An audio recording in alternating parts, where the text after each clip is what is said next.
In this video we're going to take one of the most iconic cars ever built, and with just a few changes to the setup and the maximum amount of credits, and not one but two of Gran Turismo's highest paying credit earning tracks. And if you hadn't guessed from the intro footage, the car in question is the absolutely gorgeous Mazda 787B 91 edition. Now, this car is available from the Legends showroom, so it's not always going to be available, and if you don't have it, I highly recommend you buy it because this is one of the best cars in the game. And now we know what the car is, let's have a look at how we're going to tune it.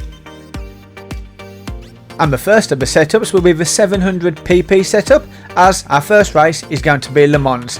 Now, I won't go into too much detail, I never normally do as you know, just pause it and copy what I've got. I will go through quickly what I brought, which were wet tyres, racing hards, suspension fully customisable, differential fully customisable, a fully customisable ECU, ballast, pair restrictor, and the fully customisable manual transmission. Now, as far as the transmission goes, I've set it to 390, but I have not adjusted any of the gear ratios. What it sets them to automatically is what I've left them at, so don't worry about those. As for the other half of the setup, well, there isn't any. Everything here is completely standard, so nothing to spend and nothing to worry about. And now, let's head over to the race itself, which is of course the World Touring Car 700 30-minute endurance at Le Mans. Now, just before we get into the race properly, if I could ask if you guys would smash those like and subscribe buttons, I really do appreciate it, and it does help out the channel a hell of a lot. Now, it's normally at this point of the race, I'd be telling you to adjust your fuel map setting, only with this car, you don't have to. Just leave it at fuel map setting 1 because she just sips for fuel. In fact, this car, if you wanted to, you could set it to fuel map setting 6 and you would do the entire race on one tank of fuel and one set of tyres, which would be fantastic if it wasn't for the fact it's Le Mans and it's going to rain. But this car really is fuel efficient, like the real one was. It's a Group 1 car, massive fuel tank, great fuel efficiency. So, like I said, fuel map setting 1, put your foot down and let's go for it. And in this car, going for it, well, that's easy, because you will just overtake everything. In fact, well before the end of lap 1, you will be up the front and moving into the lead, I guarantee it. And once you're in the lead, all you have to do then is drive until it rains and then pull into the pits for our first stop. And when you do come into the pits, what you want to do is put on your full wet racing tyres, and as for fuel, put in whatever you need just to get you to the end of the race. There's no need to fill it up, just put in the minimum amount you need and you will be good to go. So when that's done, it's back out onto the track and time to finish the race.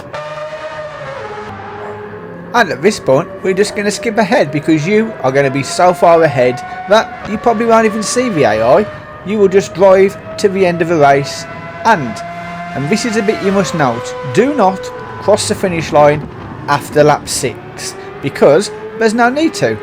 I don't like wasting time doing these money savers, and I don't want you guys to waste your time. So just before you get to the finish line, pull up and stop, and we will wait for the timer to cool down. Now, it's normally at this point I'd make some kind of joke about, oh, you'll have plenty of time, you can go for a toilet break, or you can go and grab yourself a drink. Well, I'm actually going to put my money where my mouth is. You see, if you take a look at the other little picture in screen there, you'll see I did go for a toilet break, and I even had time to go downstairs, grab myself a beer, and then come back up and have a drink of that beer and sit down ready for the race to carry on, because you will be that far ahead, you will have that much time. But eventually the timer will get to 30 minutes. When it does, just cross the finish line and claim that win and claim all those lovely credits.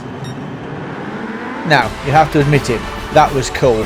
An easy race, a first place win, 825,000 credits, and so far ahead of the opposition that you had time to stop for a beer? I like it. And now let's jump into race number 2. And as the setup for race number 2, well, not a lot different from race number 1 to be honest. The only changes are to the ECU, the output adjustment, ballast positioning, power restrictor, and that is it. Nothing has changed from the previous build. So just pause it again if you need to, copy what I've got here, and we're good to go. And for the second race, we are heading over to Sardegna for the World Touring Car 800.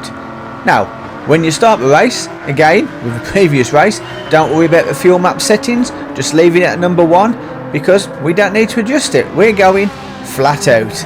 And this is going to be a one-stop race. And if you thought this car was good in the last race, well now it's going to blow your socks off. Because once you take off that ballast and add a little bit of power, this car becomes an absolute beast. Now, these are not slow cars we're racing against, but before you've even finished lap 3, you are going to be moving up into the lead. And from there on out, well, you're probably not going to have to worry about the AI again, apart from when you're lapping them. So, concentrate on the track, put your foot down, and we're just going to head for our first pit stop. And you're going to be taking that pit stop at the end of lap 9. Now, what you do now is a little bit up to you. See, the racing hard tyres will get you to the end of the race. You don't need to change them, but I did. We're taking on fuel, so what the hell, we may as well take on some new tyres as well. And once the tyres are on and the fuel's topped up, it's time to get back out on the track. And oh look, we're still in first place, even after the pit stop. And with your one and only pit stop out of the way, the only thing you have left to do now is keep it on the tarmac, keep your foot down and drive to the end of the race. Cross that finish line and take that win. Now, I don't want to brag here, but this car, this build, you are going to win this race easily. In fact, you're going to have beaten every one of the opposition by at least 1 lap. Some of them more than that. And there you have it. 1 car, 2 races, 2 slightly different builds, and over 1.5 million credits. Now, if you've enjoyed this video, please remember, hit those like and subscribe buttons, and I will see you guys in the next video. For more great videos like this one, follow this link. Thank you for watching, and I will see you in the next video.